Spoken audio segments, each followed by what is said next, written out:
I've clicked. The clicking has been done. Well done. I notice I'm the only one wearing the headgear tonight. Is that just a fashion statement on your two behalf? Like, I thought I'd just go hatless today, actually. Yeah, I've got a hat in front.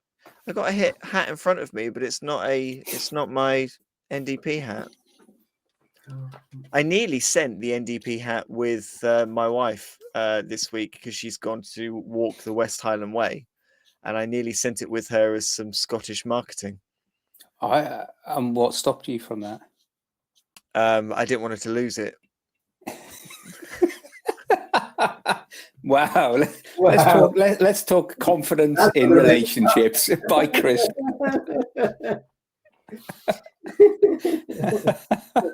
So I suggest you start packing your stuff up. Oh, Tom, she doesn't listen. You hope. You hope.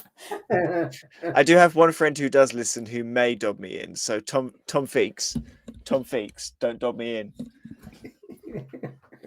Tom Feeks, you know what to do.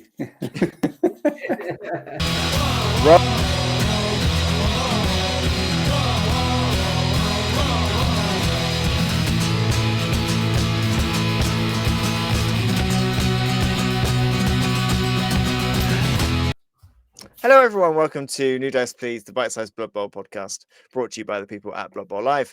My name is Chris. I am joined by, as always, by Mr. Scott Bryan. Scott, beer, wine, or spirits? Spirits. Specific type, quality? Yeah, go for a specific. Single malt whiskey. Okay. Nice. And maybe ice. No mixers. Nothing else. No rubbish. Keep it simple. Quality. Like it. Good. And as I have no medical training or no official certification, I can recommend it wholeheartedly for cough, cold, flu, man flu. Yeah, any ailment under this sun. Forget your British cup of tea. Have a single malt whiskey. We're ditching Blood Bowl this week, and we're giving you medical advice instead. Also joining us, as always, Mr. Tom Hovell. Tom, beer, wine, or spirits? Beer. Nice IPA. Very nice. Very nice. I will, on this occasion, go for a spiced Caribbean rum. Don't shake your head at me. Why do I have this impression of you, Chris, sitting there with your rum and there's an umbrella and there's a little plastic monkey on the side and all of the paraphernalia? I like my drinking to be fun. This week, and sorry, dear viewer, dear listener, responsible. Yes, drink responsibly. Anyway, this week we are jumping back into our little Blood Bowl workshop.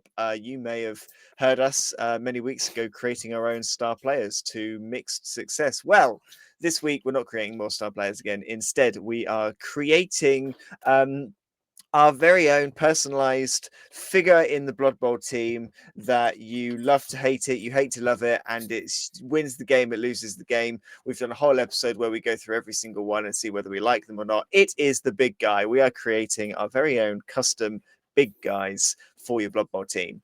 What does that entail? Well, there's a few things that we need to have come up with. Obviously, we need to give it some kind of name or description. We need to give it its stats, movement, strength, agility, passing, armor value. We need to give it its skills. We need to give it its skill development. What primary and secondary skills does it have access to? How much is it going to cost? And also, we need to have created a brand new nega trait for our big guy players. So let's dive straight in then. Gut tells me that I want to say Scott goes first, but I know that he misread the brief. So I'm guessing we're giving Scott time to think and adjust. Is that right, Scott?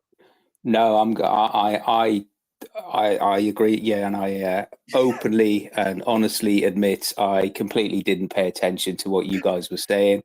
I thought we were doing a big guy star player. So that's what I've gone for. That's what you'll get tonight.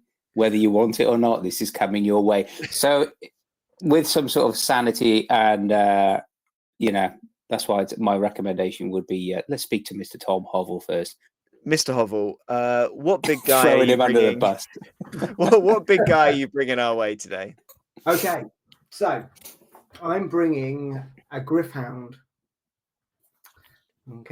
Okay. So those who are familiar with Age of Sigma, they are a body of a large dog or animal and the head of an eagle. Okay. Wings? So, no wings. No Okay. wings. No. So they are cost 130k. Reasonable. Movement 7. Strength. Ooh. Yeah. Strength 4. Edge 3. No passing. Armor 9. Okay. Skills are obviously loner +4. Claws. And here's the extra bits. Because it's half dog, it's got on the ball, my ball, and the nega trait is heal. Okay. So heal is just like really stupid. Okay.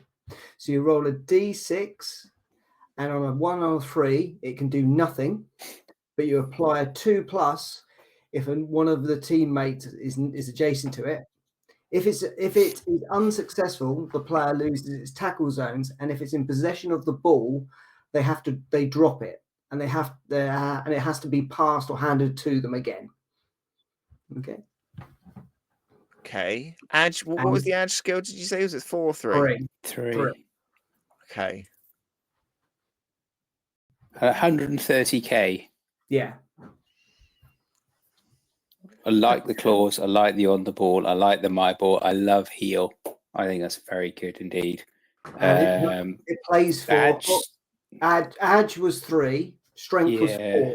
So again, I marked it down on the armor and the strength because I was thinking more kind of in this same style as a Yeti. Now I was humming and hawing because a Yeti is 140, and I thought, should I put it as 140 or should I put it as 130? It plays for Old World Classic and Thimble Cup. Okay, so that covers humans, Imperial Nobility, Dwarfs, Old World Alliance, Gnomes, halflings. Cool. Okay. So what? Okay, here's my question. What is your definition of a big guy? Because strength 4 doesn't feel like big guy strength to me. I thought it'd be overpowered if I put it up to strength 5. Okay. I gave, and again, I was trying to do something a little bit different. I thought I could go at strength 5 because at the start I was thinking, well, should I do it in roughly the same stats as a woodland fox, and then just give it a strength 5? And I thought, no, that'd be absolutely obscene. Movement 7, strength 5, edge 2, would be ridiculous. So I was trying to kind of balance it out a bit, and 130 I thought wasn't too bad, especially when you've got 4 skills. That's very reasonable. You think 20k skill, 80. So I think you've given everybody potential budget superstar there, Tom. Maybe. Movement 7, strength 4, edge 3 with claws. Is 130 too cheap? I'm thinking about like how much they wear, like because these guys are positionals, aren't they? You can only take 1, but they're positionals rather than stars. So like a werewolf is 125.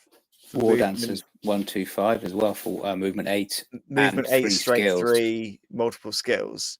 I wonder whether movement 7, strength 4, whether he needs to be a bit more expensive.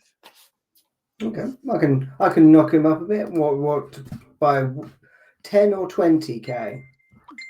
I go 20k. Oh, sorry. You got 3 skills.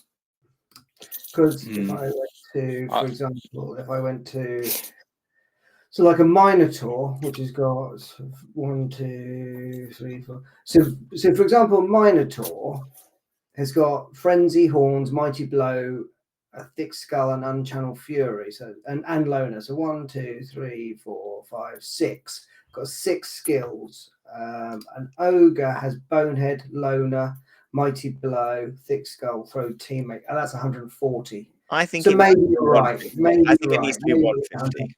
150. Yeah, I'll tap it up to 150. There you go.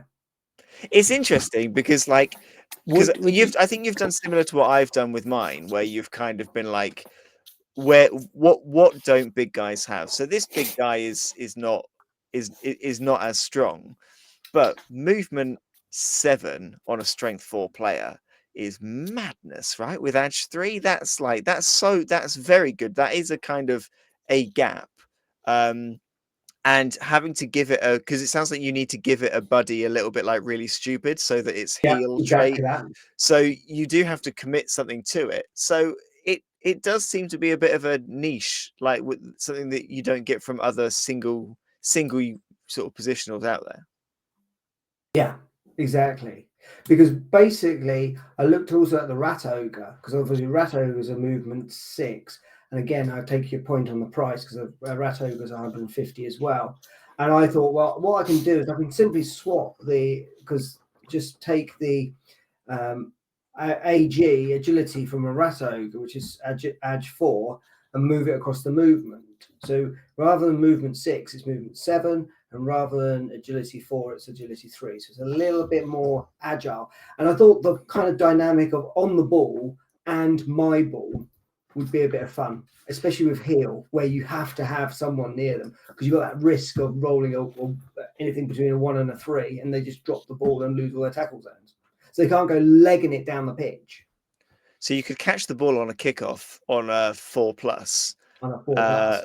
with And on the not gonna, ball. You yeah, can't then and give not it back, and then you've got to commit a player back to it to help it move away Yeah. from that space.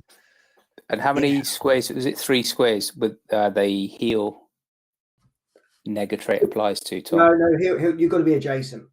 Adjacent. Okay. Yeah, so it's basically just like really stupid on a troll.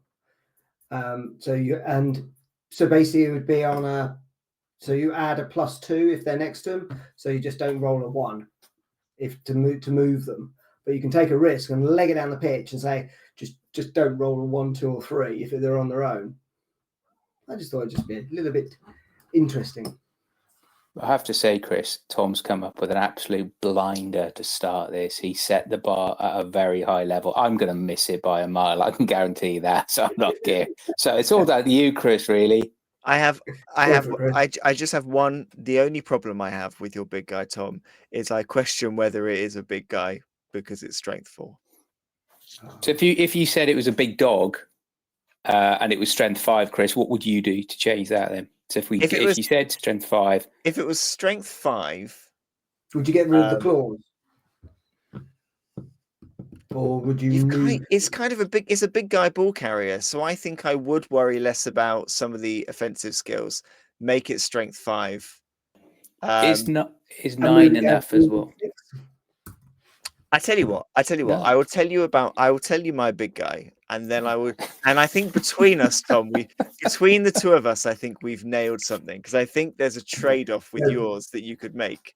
So my big guy, I thought a little bit about what things I could do that were a bit more interesting, and then I thought that actually I wanted to use this opportunity to immortalize the big guy who's been so important to me in this last season. So I have created the owlbear.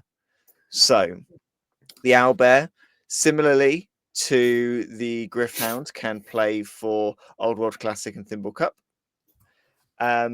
Stat-wise, the owlbear, for anyone who doesn't know what an owlbear is, it's somewhere between, it's like a bear-sized owl. I mean, look it up. So the stats are movement 5, strength 5, agility 4, passing 4, armor 10. So pretty kind of standard. Skills: loner +3. Oh. Bonehead +2. claws, thick skull, break tackle, sure feet. Excuse my ignorance in the canon of owlbear and all owlbear related topics, Chris. Yeah. You're giving him sure feet. Is the owlbear supposed to be just solid and muscular, or are they solid, muscular, and nimble also, so they have a high edge? Because sure feet. I'm thinking they're using sure feet in a similar way to. It's kind of like they are constantly frenzying and charging, and they're kind of stocky and stable enough that it's not like a full frenzy charge, but it helps them get that extra step, that extra stretch. The edge I can take at 4+, but passing on a 4+, is he some sort of winged wonder or winged clawed wonder? So I don't know. So his other trait that I'm giving him is Glory Hunter +2. The Glory Hunter trait. So you roll Glory Hunter instead of Bonehead if he is in possession of the ball. If you fail your Glory Hunter +2 roll and he's in possession of the ball, rather than losing your tackle zones like you would with Bonehead, the owlbear is fixed on one thing and one thing alone, and that is getting the touchdown. So what you have to do if you fail on that 2+ is you have to try and get that owlbear as close to the end zone to score as possible if they've got the ball. Now, you can use any of their skills that they've got. So you can use break tackle for your dodging. You can use sure feet for your rushing. But you have to move in a available direction towards the end zone to try and score. Because on that failed roll, the owlbear is just wanting to go for glory, and they have to go for it. So just to confirm, the owlbear's movement is 5. Yes. Yeah. So does that mean I have to be at least 5 squares nearer the end zone or in the end zone compared to where I started my activation? Or does it have to be, as long as, even if I said went 4 to the side and 1 forward, as long as I'm closer, I just have to finish closer? You have to move. You have to basically take the quickest route to get you the furthest forward. So if the player is stood with 3 players in front of it, then obviously you can't just go 5 forward to the end zone. You would have to do at least 1 to the side, then maybe 1 diagonal to go there. But basically you have to use up all of your movement plus your rushes to take the route that gets you as close to the end zone as possible. Once if they're boxed in, and the second question is, the Glory Hunter, does that mean they mandatory have to do both their go for it? Yes. Hence the sure feet. Okay. So if they're boxed in, would they have to leap? No. If they're boxed in, so it's only through normal movements and including dodges, not jumping over or leaping. So if they are entirely boxed in, then basically their activation would come to an end. What about if they blitz their way out? Then they're declaring a blitz. If they're in possession of the ball and they're blitzing, Glory Hunter would still apply. So they would do the block that they are. So they declare the blitz against the player, do the block against that player. Yeah. They would have to follow up if it was in the direction of the end zone, and then they would have to continue moving toward the end zone. And price? So player development wise, I'm giving them access to general and agility skills as a primary. Oh, okay. So you then are able to give them like dodge as a primary in case they fail that skill. You're also able to, if you want them to have the ball, you're able to get quicker access to catch or anything like that as well that you might want as well. Secondary is strength. So price wise, I've put it at 160 because I think that they edge 4, but break tackle does mean they're dodging pretty nicely.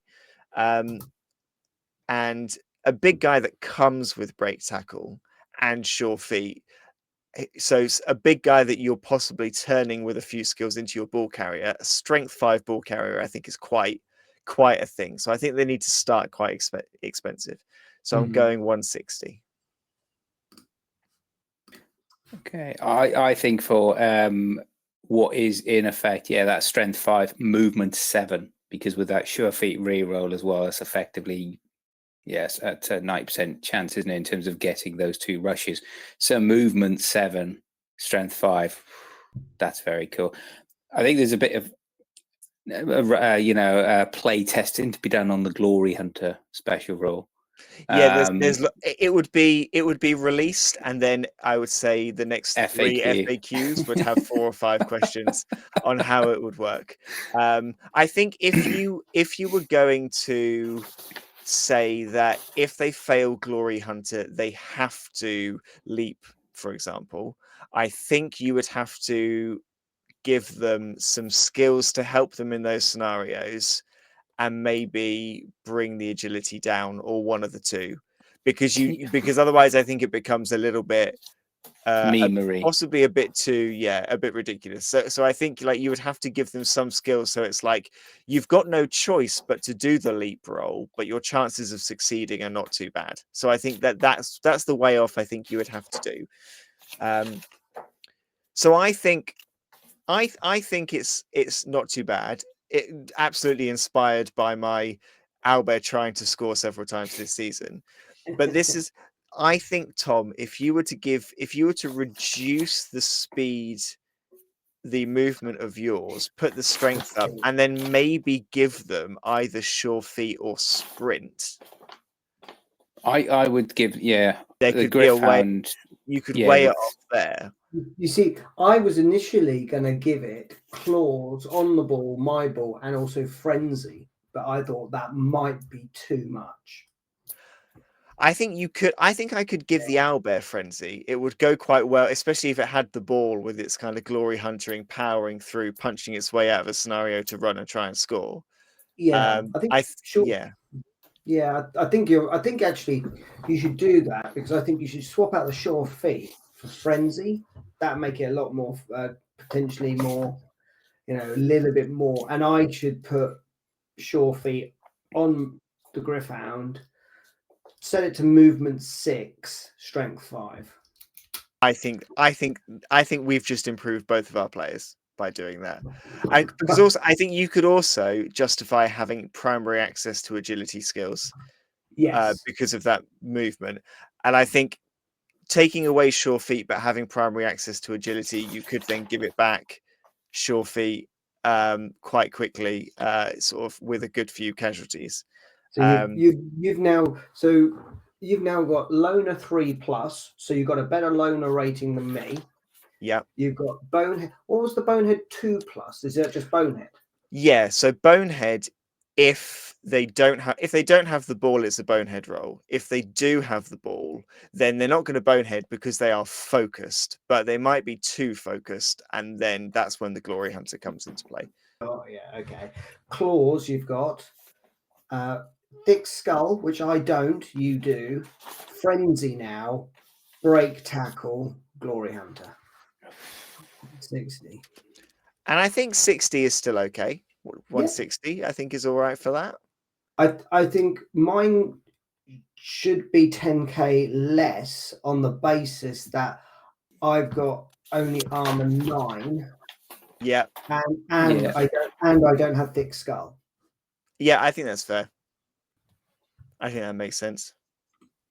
And these guys are competing against each other because they're both playing for exactly the same team. So, there needs to be some good mix between them. Okay. I'm happy that we've got 2 pretty good things here. Hey Scott. Hey Chris. So what did you bring to the table? Well, okay. Anybody else have an experience when you're in school and you were little and you thought you'd done the best in terms of your homework, and you proudly rolled on into the classroom in the morning thinking, yeah, I'm going to get a gold star for this one. And then all of a sudden, as soon as the teacher reminds you what the topic was, you think, yeah, I wasn't listening, I wasn't paying attention. And when you go and you explain your homework in front of the class and all the other kids are looking at themselves thinking, He wasn't paying attention. And the teacher gives you that, that sort of shake of the head, which means just, you wasted my time, you wasted your time, you wasted the class's time. We've all been there. And this is where I am at the moment. I feel like the episode of Top Gear where May, Clarkson and Hammond went in supercars to Italy, and James May took an Aston Martin with no aircon in a racing kit trim and with hard sport suspension as well. And yeah, that's where I am at the moment. Okay. I mean, okay. So big guy superstar. But hey, that was our ticket. Between me and Tom, we've improved our initial ideas. So maybe we can turn your big guy superstar into just a very good big guy. Gee, thanks, Chris. That's lovely. That's really, really good. I can see you two ready to pounce as if, right? There's blood in the water. Let's get him. Okay. It's an ogre, big guy, superstar. Okay. It's not an ogre run punter. It's not anything else. It's an ogre ball kicker. Yeah. He's going to be called Hoofer Avsum. Do you like that? You can have that for your Netflix series there, Tom. Hoofer. I spent more time thinking about the name than anything else. I can imagine. I can imagine at some point today you wrote down that name and then just sat back in your chair, had a single malt, and just leant back. I just thought my work here is done. It was that moment of creativity and inspiration. And it's a very toxic, heady mix. So anyway, he is an ogre ball kicker. He has got the typical ogre. He's movement 5, strength 5, edge 4, can't pass, armor value 10 as well. Yes, he's got bonehead. Yes, he's got mighty blow. Yes, he's got thick skull. Yeah, as always does on that as well. The special rule that I gave him was going to be called "Can I Kick It?" And each turn, I can see Chris laughing already. It's just like you. I know you're thinking, "Oh, you poor fool, Brian." No, I'm not sympathising with you. I just said yes, you can in my head as soon as you said the skill name, and it just made me chuckle. Anyway, continue. Good recovery. So instead of the blitz, each turn, Hoofer can attempt to kick the ball. Yeah. Now, what he can do, if the ball is within 5 squares, even if the ball is with another player, an opposition player, or even your own player within 5 squares, Hoofer can actually kick it. Yeah. So you do your bonehead activation. And I'm debating about whether you have to dodge in and dodge out on a 5+ to get it there. So we might have to give him break tackle. But basically, he is so obsessed with kicking the ball. And as a model, he would be a slightly lopsided ogre. Imagine having a big boot, not quite a club foot, but a big boot on one leg because he just wants to kick the ball. So he runs up, he'll go up to the ball or to the player, and then he rolls for activation. So on a 1-up, he misses the ball entirely, such is the ferocity of his kick. He falls over and then obviously rolls armor with mighty blow. On a 2 to a 4 kick, he kicks the ball loose. If on a 2 to 4, if there's no player, he just kicks the ball loose from them. Reverse that. If it's a 2 to 4 and there is no player, he kicks the ball. So it's you roll your template in terms of 1 to 6 for direction, and then it's 2d6. If it's a 5 to 6, it happens. If, however, there is a player holding the ball, this is the fun bit as well. Basically, you roll if you roll a 5 or a 6, and the player is holding the ball, you kick the ball and you kick the holding player as well. Okay. So you kick them both. So on a 2 and a 4, he kicks the ball out of their hands. On a 5 and 6, he kicks the whole lot. The person. Absolutely, Tom. It's everything. A man and ball, lady and ball, thing and ball, creature and ball. So you roll your result. If it is a 5 or a 6, you roll a d6 and a d8. If the target player you are kicking is a strength 4 up, then you roll a d6 and a d3. sorry, a D8 and a D3. Can't read it. So in terms of how far and which direction it goes. Actually, no, this is mechanics. You could see after I'd found the name, I gave up at that point. So when you've got your you've selected you've randomly chosen your direction where you're going to kick. Are you going to kick? You're going to miss. You're going to kick the ball, or kick the ball and the player. If it's a strength 4 player that you're kicking, it's a D. So you've got the direction. It's D3 in number of squares. If it's a player you're kicking who is strength 2 to 3, it's D6 squares. And if it's strength 1, it's 2D6. So if you run up, you can absolutely kick everything and the ball. So when you do the kick, and if the kick is successful, then the ball goes. So the ball normally would go 2D6. If it was just the ball was lying there on its own, it would be 2D6. Or if you kick it out of the hands of the ball holder in possession, it's 2D6. So are you treating it in the same way as you would a throw-in, where it's a D6, then the 2D6, rather than a scat? Yeah, okay. So yes. So there is some element of direction to it. Yes. Okay. It's all gone quiet. Tumbleweed. Tom is looking absolutely stunned. Chris is thinking, oh my God, it was a hard day in the office. It's a really good skill, actually. It's a really fun, one of those ones where your opponent will just be like, oh God, they're going to do it, aren't they? Kind of thing. I'm nearly there, and then the ogre comes along and just hoofs. But the jeopardy is, even if the ogre comes along and just kicks the crap out of your player, who obviously when your player gets kicked, let's say it's a strength 3 Skaven lineman, gets kicked D6, so maybe goes 4 squares. So I haven't thought about what happens if it hits another player, but then that'll be like a throw teammate as well. So it could potentially have absolutely chain reaction awful. When that player lands, then obviously they'll take an armor break and injury roll as normal, but with mighty blow +1. So just go back to his stats, and he's got bonehead, he's got loner. I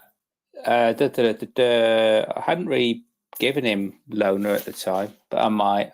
Probably because he's a star player, but I like him, so I'll give him loner 2+ because I can. Why not? He's my star player. Okay. I was kind of thinking that you could do the can I kick it and maybe reduce it down slightly to make it a normal big guy. And what you can do is, if the ball's loose and he goes and kicks it, like you say, it's just like a throw in. You do the random 3-way. And then 2 dice and just normal. If the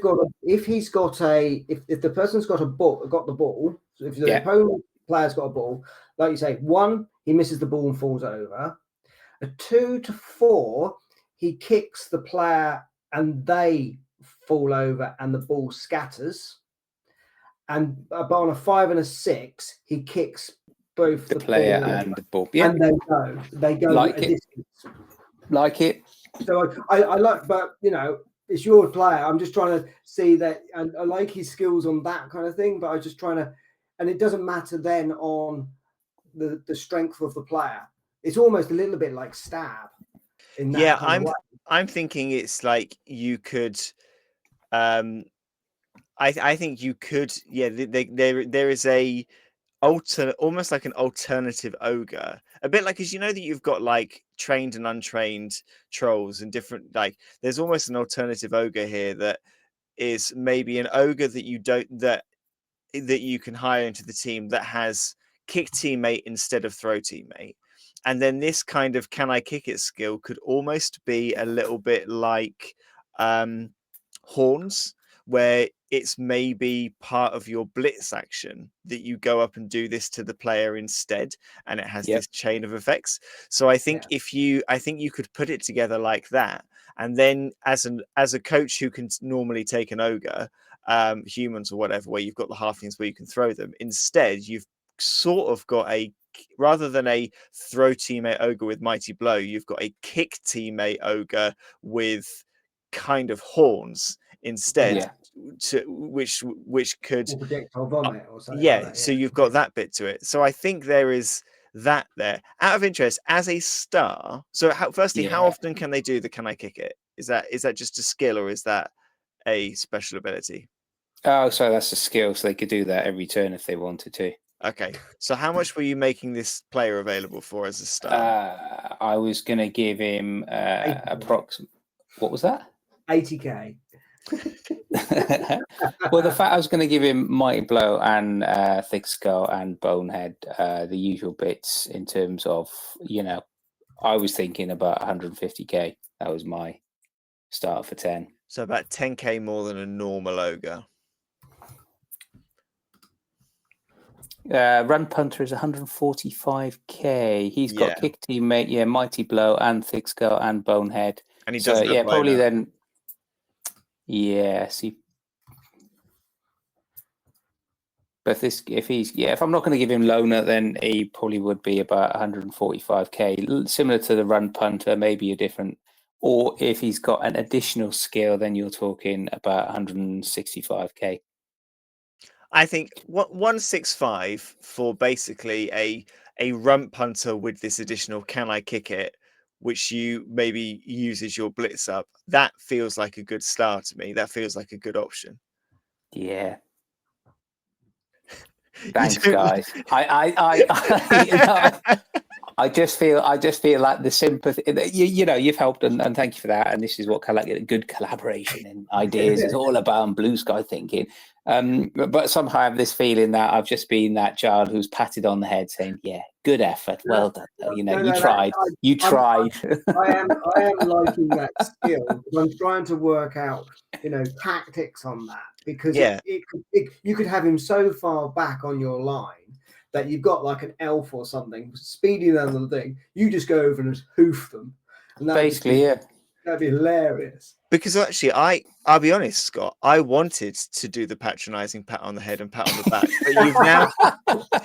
but you've now created a player that actually I really kind of want to take. Because here's the other thing: throw teammate, if you do throw teammate with your ogre, that's your pass action. But if your ogre doesn't do throw teammate, it does kick teammate instead with this special as part of this kind of different layout to the ogre. That frees up so for human teams, suddenly you can kick teammate and then you can still do your pass without needing to take a star player, and it can be a permanent fixture in your roster. So it would be a massive benefit to teams that have teams like Old World Alliance and humans who have the throw teammate option, to replace it with a kick and then still retain the pass with a human thrower who on the humans throws on a 2-up. So that's just to confirm, it wouldn't be kick teammate, it would be kick ball carrier. Yeah. But could you give it kick team? Could you make it a rump punter with this extra seal and give it the kick teammate? You could do, and you could do it as, and then I haven't thought about this really, as people will be unsurprised. You could, and use this skill on your own team if you wanted to. If you've got a ball carrier, you think would that cause a turnover? Oh, absolutely, but it would be entertaining, wouldn't it? Yeah. So are we saying that his stats are standard ogre stats? Movement? Actually, but that would be a kick teammate though if you're kicking your own team. So let's not worry about that. In terms of kicking opposition, because of the impact, and if you can do it every turn, it would be similar to the runt punter at the moment. So yeah, because runt punter is passing 4, not passing 5. Normal ogres are passing 5. So your kick in the ogre team, your kick teammate is the better likelihood accuracy, but it also has the chance of kicking the life out of the person that you're kicking. So that's the. Are you going to have kick teammate as well then? So at the moment, I've got him with Bonehead, Loner 2+, Mighty Blow, Thick Skull. Do you want throw teammate or kick teammate? I think I think it makes sense that it can kick teammate as well as kick anything. Yeah, because it is the kicker. Or do we have this? Or do we have can I kick it as the final skill? instead of kick teammate. Have both. Have both. Have both. If it's going to be like 165, that's That's 20k yeah, more than an more. ogre, and that's 15k more. Oh no, yeah. Tw- 20k more than a runt hunter. Well, No, yeah. 50k, 150k, yeah. Welcome to Maths for Beginners. Well done, children. You've all done very, but you've tried. Yeah. So last time we did this, when we did it with the star players, the next thing that I did was to see what we like, which like what would be our top three of the three that we've got. But I honestly think I would give all of these a go. I don't like. I think I would love to take basically a higher skilled runt punter with a human team. I think that would be great. I already love the owlbear. I've grown to love the owlbear over the last season. And the Griffhound sounds like a really fun thing to try as well. So I don't know if I could put these in a top three. I'll open it if either of you think you can. Not really. But again, they're very different ones. We've actually done this right somehow. Bloody hell. I feel uneasy. Do you think otherwise? No comment to say, what have you guys been drinking already? Exactly. What can I make a suggestion though? Because all three of them play for the stereotype goody teams. We should do this again, but for the others, like the Badlands. We have Okay. we've almost accidentally created three great new big guys solely for Old World Classic and Thimble Cup. So maybe we do now need to do, because there are no elf big guys out there really. The tree doesn't overly count. Maybe we need to do some big guy thinking for other leagues as well. Okay. Stay tuned Well, for another episode. Yeah, well, I mean, so if you think you can rate our big guys, if you think there's something that we missed, something we should add, something that's overly wrong with any of our big guys, if you just want to, check in and make sure Scott's Monday wasn't too bad, why don't you get in touch? Scott, how do people get in touch with us? If people are such inclined to do so, they can get hold of us by emailing us. And that's new dice, please, or lowercase, or one word in its entirety. Font of your choice, though. So that's new dice, please, at gmail.com, and tell us about anything you like. What drink do you like before and after a game, if you like any of this insanity? And what experiences have you had when you haven't listened to the instructions properly? And people can demean you in the biggest way by saying, you've tried. Well done. And if there is anything, if you like what we do and there's something else you want to see what else we do, hey Tom, where can people find all of our other nonsense? Absolutely. So our last season 7 has just finished, and we've just done the roundup on it, and you can go and watch that on Blood Bowl Live. You can also go back and look at all the previous games from that season and beyond. I believe there's some from our Stunty tournament that we had, a Stunty Sevens tournament, which was a great time. Lots of hilarity ensued on that. Equally, you can get us on Instagram on Blood Bowl Live as well. Yes, you can see all of our details from the last few seasons. And as Tom said, if you want to see my Lizard team get beaten 4-0 by Snotlings, you can also check out Game 4 of the ADBBL Stunty Cup, Stunty tournament, which is on the YouTube channel. Thank you very much, Scott. Thank you very much, Tom. Thank you, everybody, for listening this week. We have been New Dice Please, and we will see you next time.